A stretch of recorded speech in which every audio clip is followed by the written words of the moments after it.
It's 11:19 p.m. on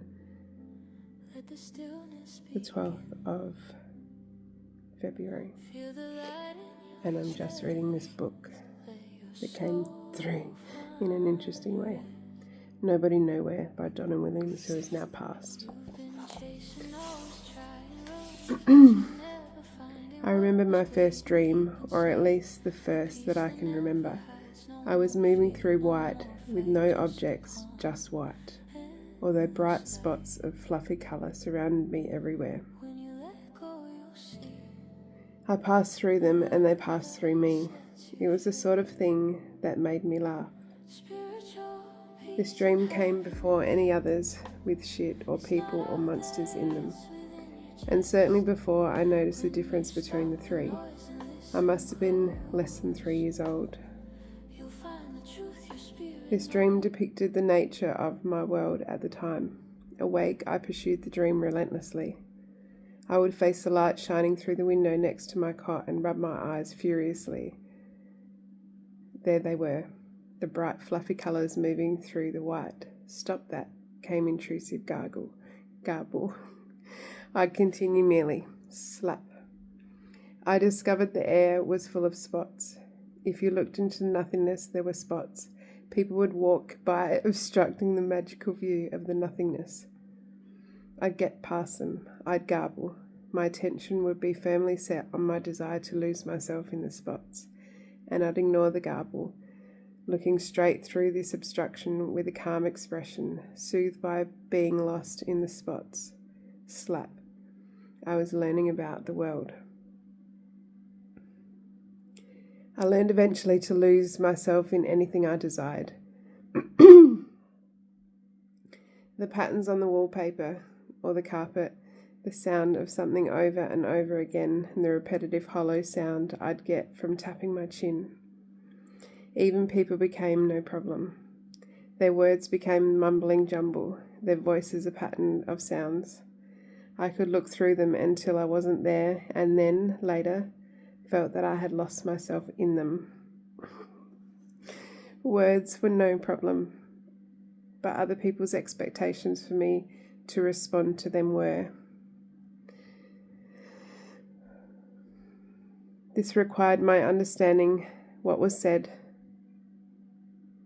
but I was too happy losing myself to want to be dragged back by something as two-dimensional as understanding.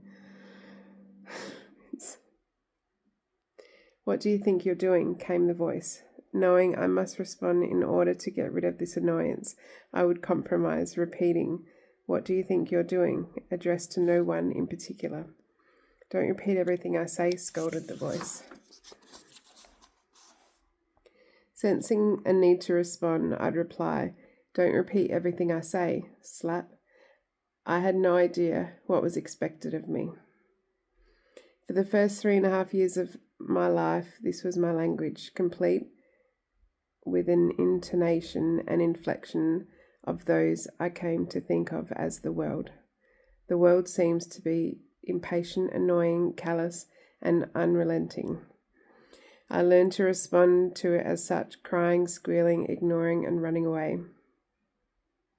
On one occasion, instead of simply hearing a particular sentence, I truly understood it because it had significance for me. I was 3.5. My parents were visiting some friends, and I was standing in the hall outside the lounge. I was giving myself whizzies, arms outstretched, spinning round and around. I had a vague recollection that there were other children there, for the topic of discussion in the lounge had disturbed and embarrassed me. A question was asked about my toilet training. My mother replied, and I was still wetting myself. I don't know whether this had done the trick, but I became more aware of needing to go to the toilet. I certainly had a great fear of going to the toilet at this time.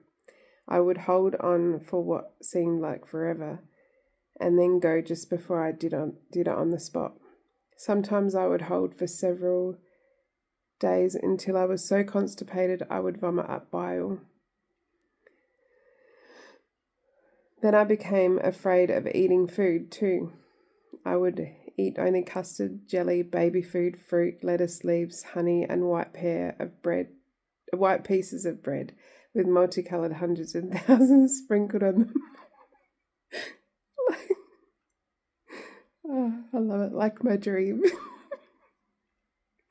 In fact, I ate the things I like to look at and feel, or which had nice associations for me. I fucking feel called out. More than anything else, rabbits ate lettuce. I love fluffy rabbits. I ate lettuce. I love see-through coloured glass. Jelly was like that. I love jelly like the other... I love jelly. I love jelly. Like other children, I ate dirt and flowers and grass and bits of plastic. Unlike other children, I still ate flowers, grass, bark and plastic when I was 13 years old. The old rules applied. If I liked them, I would try to lose myself in my fascination for them. Things, unlike people, were welcome to become part of me. When I was about 3, I had signs of malnutrition. Though not skeletal, I was blue and would bruise at the slightest touch. My eyelashes would come out in large quantities and my gums bled. My parents thought I had leukemia and took me for blood tests. My doctor took some bloods from my earlobe and I cooperated. I was intrigued by multicolored cardboard wheel the doctor had given me. I also had hearing tests because although I mimicked everything, it appeared that I was deaf. My parents would stand behind me and make sudden loud noises without so much as a blink in response. The world was not getting in. I thought I felt a whisper through my soul. Everything is nothing and nothing is everything. Death in life and life in death of falsity. The more I become aware of the world around me, the more I became afraid. Other people were my enemies, and reaching out to me was their weapon, and only a few expectations. With only a few expectations, my grandparents, my father, and our Auntie Linda. I still remember the smell of my grandmother. She wore chains around her neck. She was soft and wrinkly, wore knitted things I could put my fingers through, had a husky, laughing voice, and smelled of camphor. I would take camphor off the shelves at the supermarket, and 20 years later brought upon a bottle of eucalyptus oil and spread it around my room, corner to corner, to keep out everything else except for comforting feeling with the association gave me. I collected scraps of coloured wool and crocheted bits and pieces. I would put my fingers through them so that I could fall asleep securely. For me, the people I liked were the things, and those things, or things like them, were my protection from the things I didn't like, other people. The habits I adopted of keeping and manipulating these symbols were my equivalent of magic spells cast.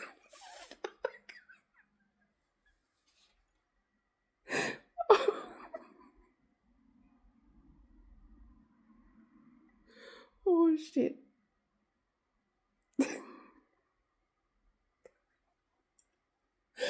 Oh, shit. Okay, I'm going to start again. The habits I adopted of keeping and manipulating these symbols were my equivalent of magic spells cast against those who would invade me if I lost them or had them taken away. They were caused not by insanity or hallucination, but simply through harmless imagination, yes, made potent by the overwhelming fear of vulnerability. Fuck. Okay. That's all I got. I love you. Thanks for being here. Bye.